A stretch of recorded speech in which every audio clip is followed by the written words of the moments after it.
Hello everyone, welcome to વિભૂતિસ cooking corner. આજે આપણે બનાવીશું મોઢામાં મૂકતા જ ઓગળી જાય એવું એક મસ્ત મજાનું ડિઝર્ટ જેનું નામ છે મેંગો કસ્ટર્ડ પુડિંગ. તો ચાલો બનાવવાનું શરૂ કરીએ.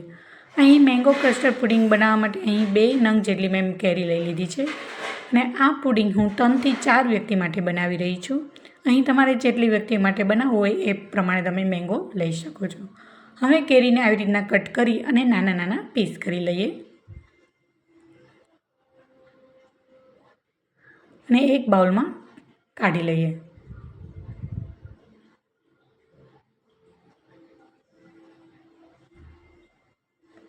હવે તમે જોઈ શકો છો બધા પીસ કટ થઈ ગયા છે. હવે એક મિક્સર જાર લઈ લઈએ અને આપણે મેંગોનો પલ્પ કરી લેવાનો છે. અહીં મેં અડધા બાઉલ જેટલી ખાંડ એડ કરી છે. હવે એનો પલ્પ કરી લઈશું. તમે જોઈ શકો છો મસ્ત એવો કેરીનો પલ્પ બનીને રેડી થઈ ગયો છે. અહીં મેં એક બાઉલમાં 1 મોટા ચમચા જેટલું ઠંડુ દૂધ લીધું છે અને ત્યારબાદ તેમાં 2 ચમચી જેટલું કસ્ટર્ડ પાવડર લીધો છે અને અહીં મેં કસ્ટર્ડ પાવડર વેનીલા ફ્લેવરનો લીધો છે અને એકદમ હળવા હાથે લમ્સ ન રહે એવી રીતના સ્લરી બનાવી લઈએ. તો તૈયાર છે આપણે આ કસ્ટર્ડવાળી સ્લરી. અહીં મેં એક નોનસ્ટિક પેન લીધું છે અને અહીં એક અડધા લીટર જેટલું મેં દૂધ લઈ લીધું છે. હવે દૂધ ગરમ થાય ત્યારબાદ તેમાં અડધા બાઉલ જેટલી ખાંડ લેવાની છે.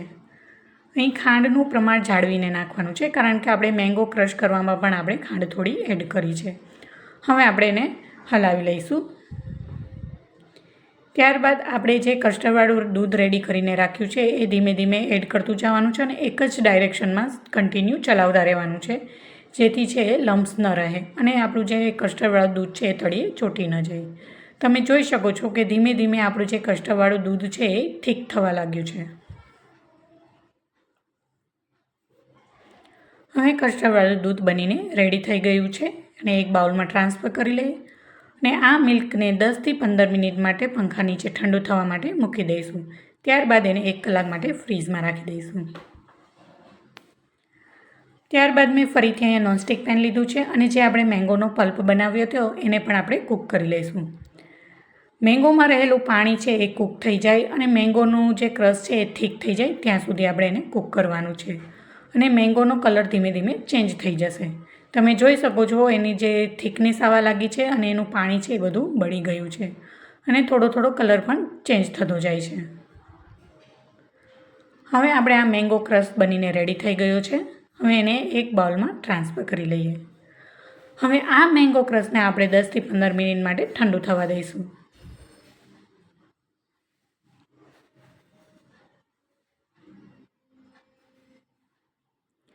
અહીં કસ્ટર્ડવાળું દૂધ અને મેંગો ક્રશ છે એ ઠંડા થઈ ગયા છે. હવે અહીં મેં એક મોટો બાઉલ લઈ લીધો છે અને બે સ્લાઇસ જેટલા ટોસ્ટ લઈ લીધા છે એટલે કે રસ્ક લઈ લીધા છે અને નાના ટુકડા કરીને આવી રીતના બીજા ચારે સાઈડ એવી રીતના ગોઠવી દઈશું. અહીં તમે ટોસ્ટની જગ્યાએ બ્રેડની સ્લાઇસ પણ લઈ શકો છો.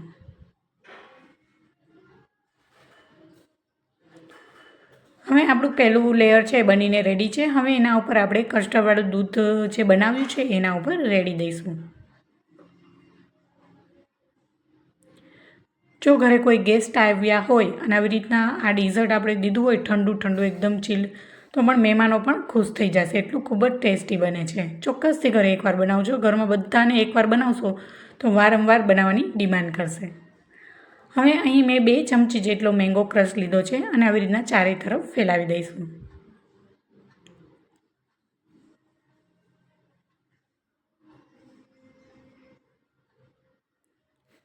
હવે અહીં બીજું લેયર માટે ફરીથી મેં 2 નંગ જેટલા ટોસ્ટ લીધા છે અને ફરીથી કસ્ટર્ડવાળું દૂધ છે એ ચારે તરફ રેડી દઈશું.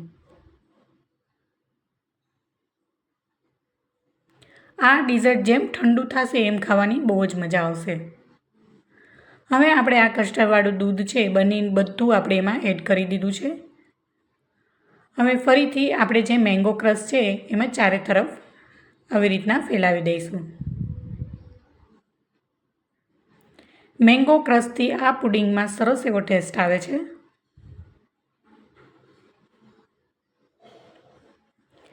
તમારે અહીંયા પાઇનેપલ પાઇનેપલ ફ્લેવરનો બનાવવો હોય તો આવી રીતના પાઇનેપલને પેસ્ટ બનાવી અને આવી રીતના ક્રશ બનાવીને પણ બનાવી શકો છો. અહીં હું મેંગો ફ્લેવરનો બનાવી રહી છું. હવે આવી રીતના બધું બીજું લેયર બનીને રેડી થઈ ગયું છે. હવે અહીં મેં બદામની કતરણ એડ કરી છે. તમે કોઈ પણ મનપસંદ ડ્રાયફ્રૂટ નાખી શકો છો. ત્યારબાદ અહીં નાના નાના પીસ કરીને મેંગોના એડ કરી દઈએ. હવે આને 1 કલાક માટે આપણે ફ્રીઝમાં સેટ થવા દેવાનું છે અને ઠંડુ ઠંડુ ચીલ્ડ જ ખાવાની એકદમ મજા આવે છે.